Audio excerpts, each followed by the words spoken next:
Jeg kan huske første gang, jeg fik det hentet, tænkte jeg bare, hvordan fanden havde de tænkt sig, at jeg skulle bruge det? Altså, jeg kan godt se, at det er sådan ordentligt, og nogle af dem, de er altså meget, meget større.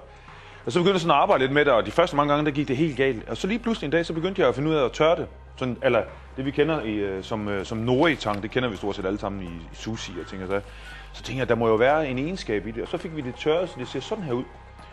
Og da det blev tørret sådan her, så skete der ting og sager op i Claus Holms hoved. Fordi alt efter hvornår man får det ind, så har det meget saltet eller mindre saltet. Ikke? Men så tænkte jeg, hvorfor fanden ikke lave brød? Altså frisk malet mel, det dufter bare anderledes. Ikke? Man får bare lyst til at spise brød, og i stedet for at spise de her 3-4-5 skiver, så spiser man 2. Og så ligger der bare godt i maus i. Welcome Food er unikke og sunde madoplevelser, der taler til alle dine sanser. Vand og gær ned i her. Altså brød, det henvender sig jo til dem, der har valgt livet. Welcome Food er baseret på økologiske råvarer. Det er stenkværne, som holder temperaturen nede på melet. Mindst 90% er produceret lokalt i Syddanmark. Verdens første tangbrød uden salt, uden sukker. Det er så rustikt og så godt, at jeg har det som en lille dreng, der ved, at han skal have et mekanisk tog i julegave.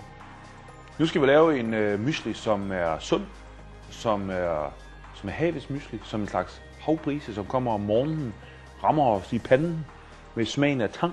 Det er ren Ole Henriksen det her. Det bliver da en dejlig dag. Jeg smiler, jeg er glad. Så kommer Christian ind i billedet igen med hans grovvalsede havgryn her. Det er bare smukt.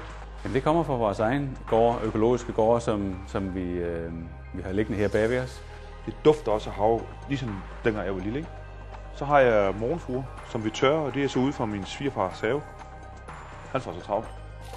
Igen er der tørret tang, hvor vi prøver at finde det, der er knap så saltet. Så er der jo set sådan en balje lækre nødder og små lækre sultanrosiner. Så begynder det lige nu, ikke?